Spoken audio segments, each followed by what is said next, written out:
Sagicor Bank, supporting businesses with guidance and services to create the recipe for success. The time by Sagicor Bank is 7.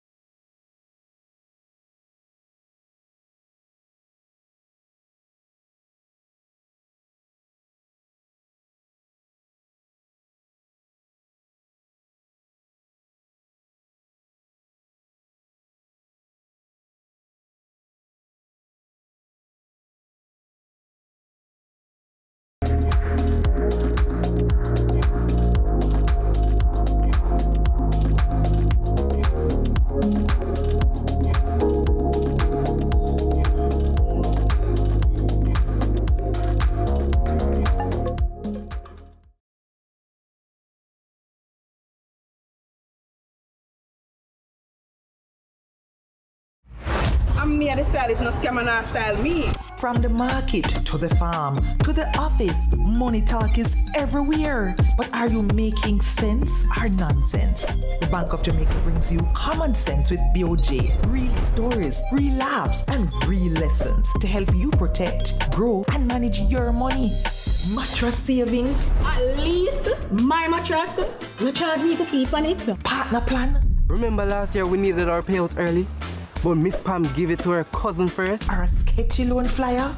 Electrifying deals. See why making the right financial choices is pure common sense. Brought to you by Bank of Jamaica, empowering everyday Jamaicans one episode at a time. Grandpa, it's 2026. You can't keep hiding all your money in every single pocket forever. Walking on the Word with Apostle Professor J. Andrew Scott every Sunday morning at 9:30 a.m. Hallelujah. And then you have some people now where you look forward for them. They bring a joy to you. They make you laugh. When you see them, they make you give you a good vibe. And then people that you want around you, man. Hallelujah. Hallelujah. Now follow me with your heavy self, man. Sure. Your heavy down, sir. Hallelujah.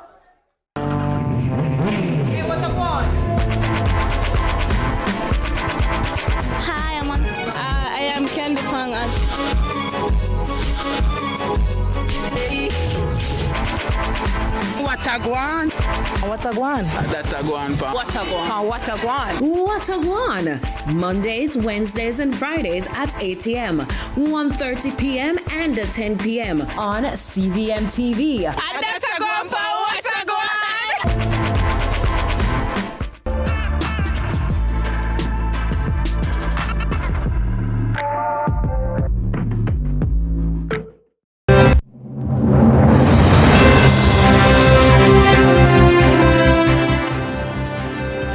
Coming up in CVM News at 7, Cooper's Pen residents call for Prime Minister's intervention.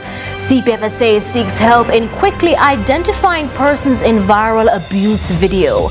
Also in the news, third shelter for domestic abuse victims completed. And later in sports, Jamaica books third consecutive trip to Lacrosse World Stage. From Kingston, Jamaica, this is CVM News at 7 for this Saturday, August 22, 2026. I'm Amoy Harriet. Thank you for joining us. Up first this evening, the Child Protection and Family Services Agency strongly condemns the physical and verbal abuse of a female child depicted in a video currently circulating on social media and is appealing to members of the public for assistance in identifying and locating the child. While emphasis is being placed on the child's safety and well-being, authorities are now appealing to the public at large to cease and desist the further dissemination of the video. As we hear in this report, this latest video is abuse underscores the need for love, more show of patience and tolerance from adults who continue to reveal signs of what is described as their struggle with the demands of parenting. The content depicted in this video is deeply disturbing and completely unacceptable. And it surely is. No date on when it was recorded. No names for identification by investigating authorities. For now, just shock, bitterness, hurt over what has been described as a wicked act captured on camera. many in condemnation ready to grab hold of the older person abusing the toddler. But while punishment must be administered, the victim of the abuse is the priority. Our first concern is the child. We need to identify her, locate her, and safeguard her well-being. We are urgently appealing to anyone who recognizes the child or the adult in the video, or who has information that can assist us in finding them, to contact the CPFSA or the police immediately. Again, the warning for the public to be sensitive to the exposure of the toddler, who is already disgraced and will be facing psychological scars. The encouragement that healing must be facilitated, and we all have a role to play in simply not giving it life. We recognize that the dissemination of these videos often stems from a sense of public outrage and a desire for some action to be taken, for accountability. However, the continued sharing of this content does not serve the child's best interests.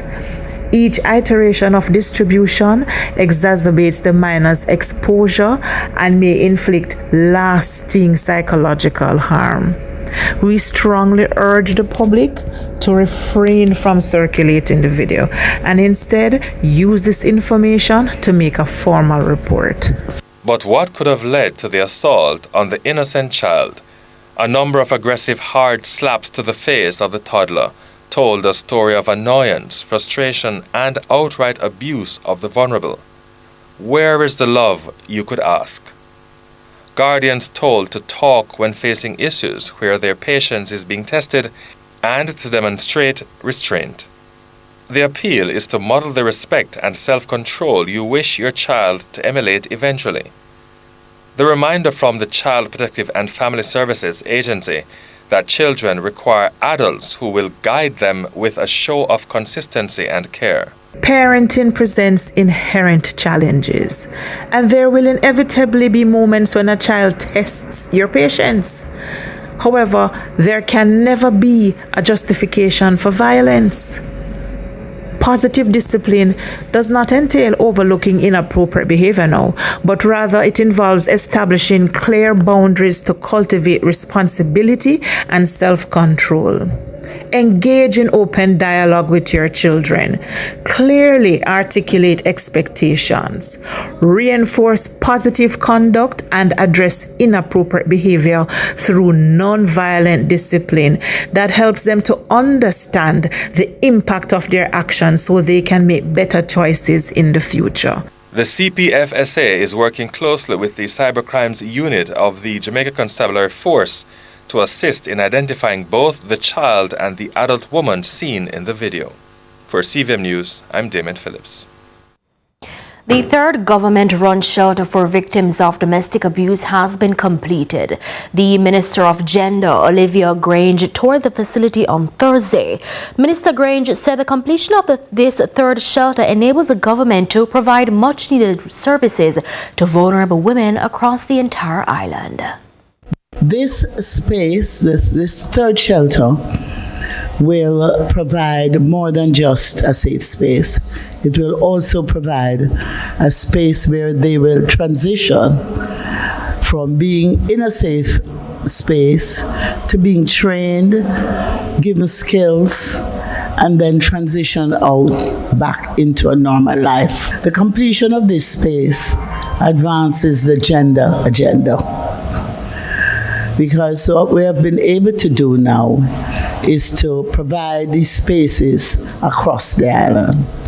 And we are now better equipped that when we get the call, we are able to activate the kind of network that is necessary to move them into safe spaces.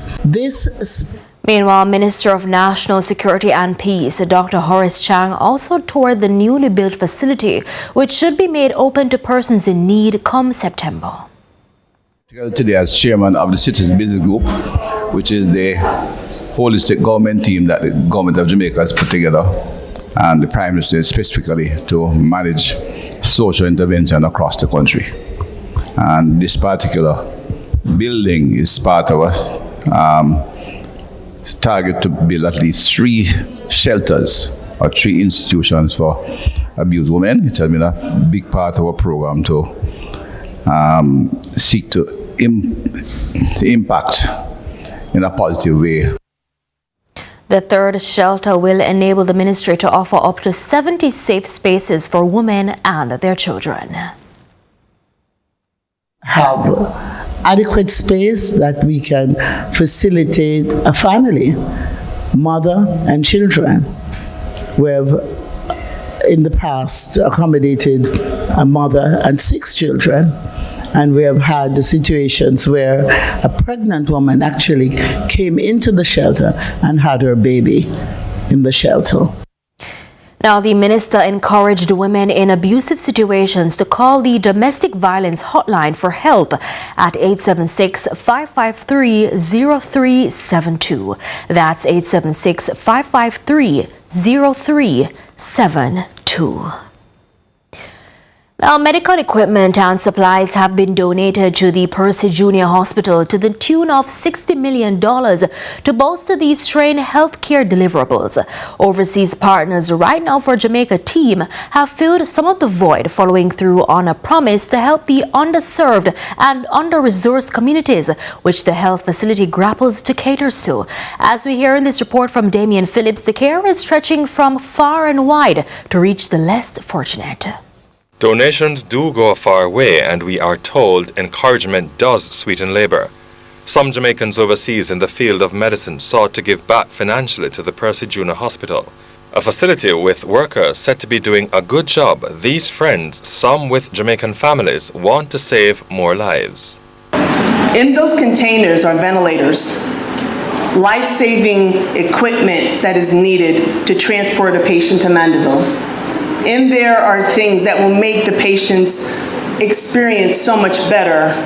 Bedside commodes, tables, IV poles, toppers for the bed so they're softer, all those things to make your community to have a great experience when they come to Percy Junior. That we are not just making a promise, but we are moving to ensure there are results. The first handover in January was in January, and now 7 months later, here we are. This partnership has therefore mobilized more than $60 million in medical equipment and supplies. The hospital was hit hard by Hurricane Melissa last year, donors showcasing their commitment to facilitate better health care locally.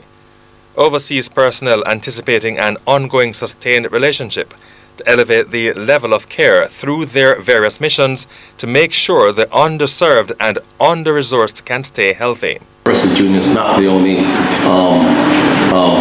facility we are going to talk to. We just had a brief meeting with a more rural hospital, so we're committed.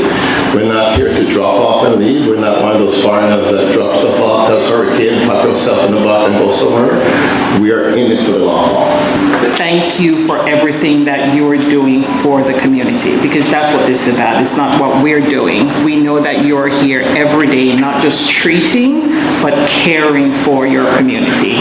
And we recognize that, we applaud that, and what we would like to do is to help support you in that care for your community that you're doing. Through site visits and numerous phone calls over time, it's being made clear that the overseas team isn't trying to impose themselves by giving to the hospital what they think is needed. But it's because we want to help you deliver what is important to you, not what we want to do, right? So this is led by you. You are helping us understand what the needs is, what your priorities are, and then we are working to help to fulfill that.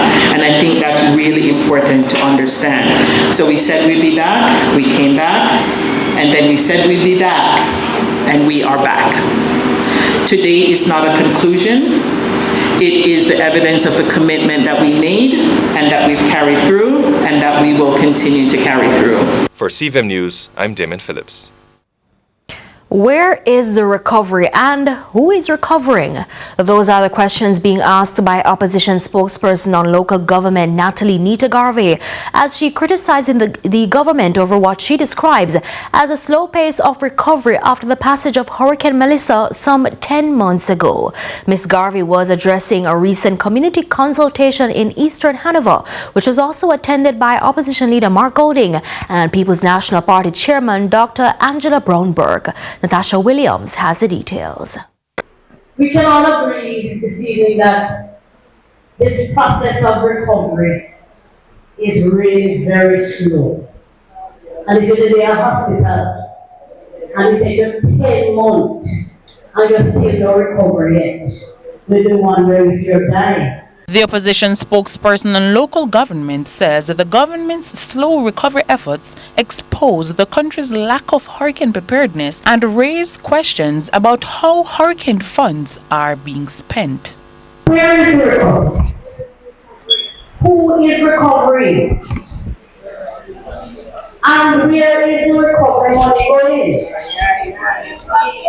I'd also like to know, why is it that people still struggling and yet only a small percentage of recovery funds collected have been spent? Many roads are still impassable. Many communities still have breakaways, as Member Bennett said. Many communities still have land slippages and we can only use one side of the road.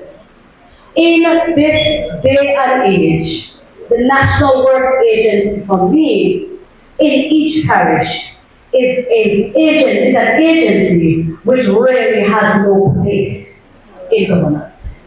Natalie Nita-Garvey stressed that lingering stagnant water, irregular or non-collection of garbage, among other insanitary conditions post-Hurricane Melissa, are also creating a health crisis in Hanover. She was speaking at a People's National Party PNP town hall meeting in Hanover on Wednesday. PNP President Mark Golding described the recovery plans as haphazard. He said the country's recent economic downfall is as a result of slow restoration. The government has had no cohesive, proper process for getting Jamaica back on its feet. So you've had this little haphazard approach like the roof program, where you have so many people who have suffered damage, who have submitted their names, who have been assessed but haven't yet received a benefit. Is it any wonder that Jamaica is in a deep recession? Is it any wonder that we've had 3 consecutive quarters of negative growth, 9 months of negative growth, with 3 more months ahead of us? Well, we're in the 4th quarter now of this period I'm speaking about, projected to be negative as well. Member of Parliament for Eastern Hanover, Andrea Perkis, also raised concerns about the lack of emergency shelters in the parish and the poor condition of several schools. She is calling for more decision-making capacity at the local level. Our schools are not ready. Our schools are not ready because government continues to send contractors that they choose to work in Hanover. Contractors that have worked here, there, and everywhere. Why not engage our local people? Why not spread out the work a little bit? If we continue to do politics, Jamaicans are going to suffer. Our children are suffering. We have no shelters. The hurricane season has started. Our shelters are not ready. Natasha Williams, CVM News. Time now for a break, but CVM News at 7 continues in a moment.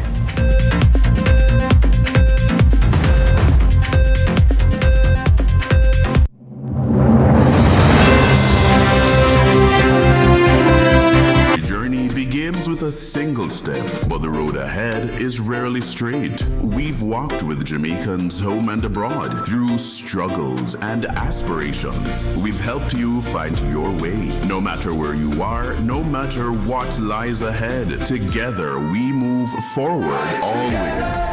Strong and free, building hope and legacy. Check room on your journey. I'm me, the stylist, no scam and not style me.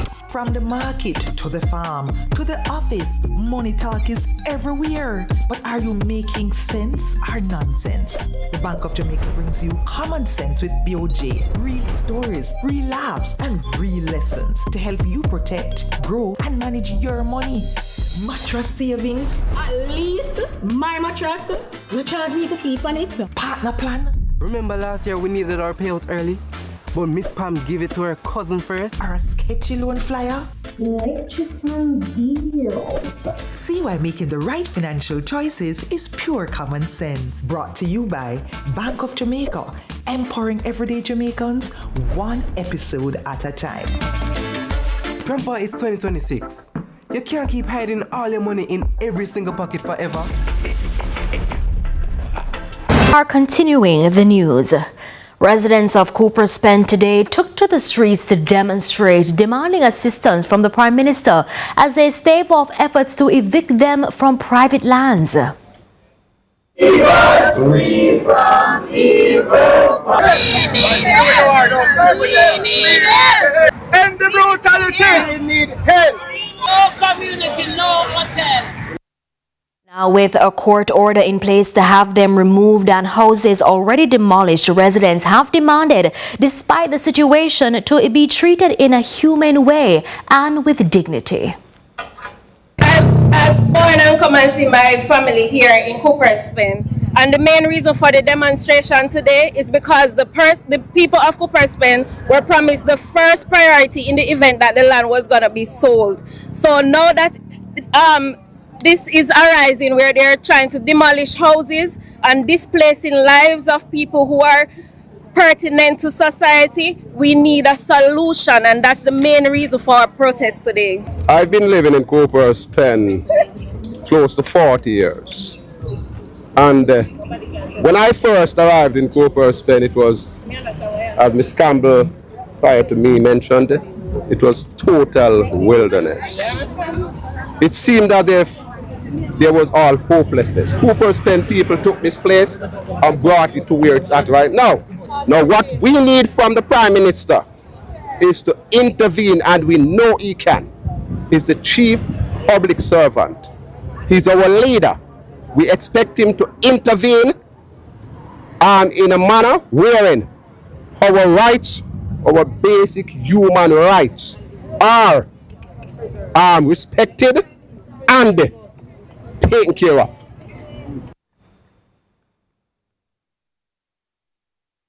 Now, like the former inhabitants of Cooper's Pen, both Councillor Garth Wilkinson and PNP constituency chairman for North Trelawney, Dennis Meadows, believe only the Prime Minister can resolve their plight. Call it simply now. The citizens of Cooper's Pen need help.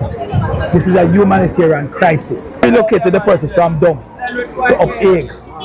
We dig in dignity. We identify the location they are going. We started preparing the location versus, and we moved them up there. We did not just take people and say we bulldozer them down, and then after that they have to find a place to go. These persons, in less than 2 weeks, school will open.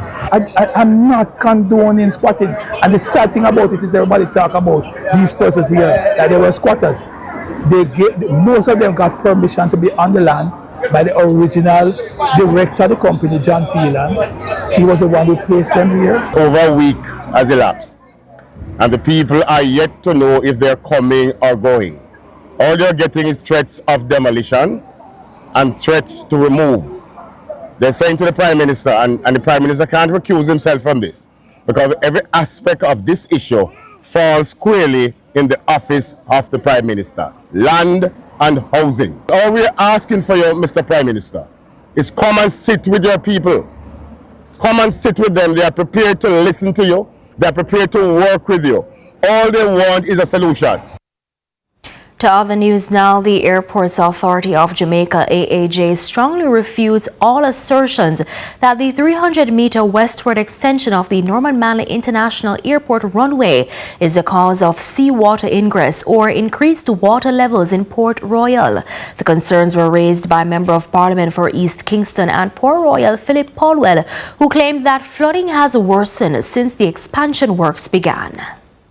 I am concerned because recently we're seeing the phenomenon in Port Royal where during high tide the water is now invading the homes, the roads in Port Royal. The authority's response notes that the ongoing project has benefited from extensive engineering, environmental and hydrodynamic studies and investigations over several years, as well as regulatory reviews by authorities including NEPA to ensure its non-interference with human interests along the coast.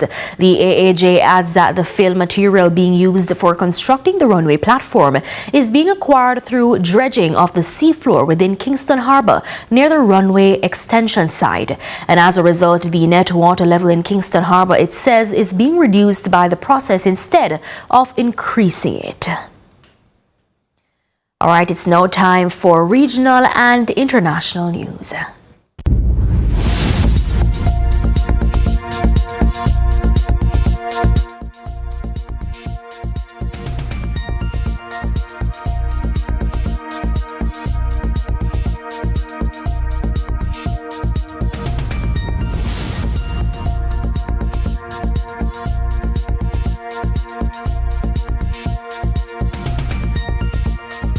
TPS had previously covered about 350,000 Haitians from deportation, allowing them to legally live and work in the United States. In June, the U.S. Supreme Court ruled that the Trump administration could move forward with ending TPS for people from Haiti as well as from Syria.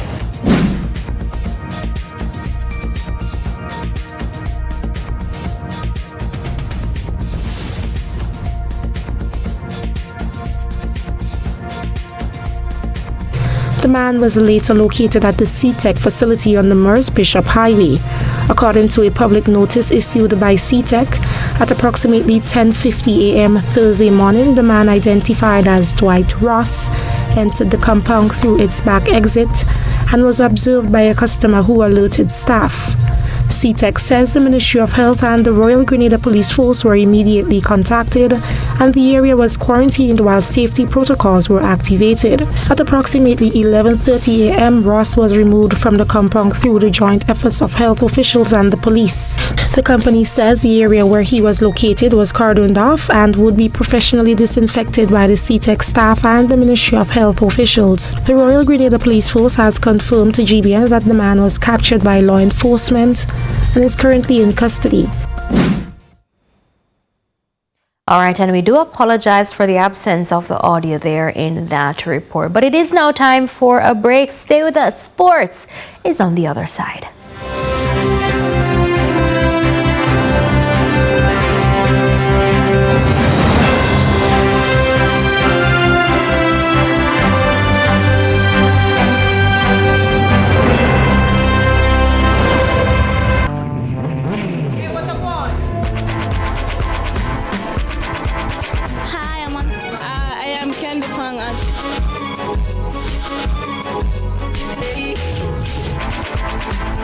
Watagwan. Watagwan. Watagwan. Watagwan. Watagwan. Mondays, Wednesdays, and Fridays at 8 a.m., 1:30 p.m., and 10 p.m. on CVM TV.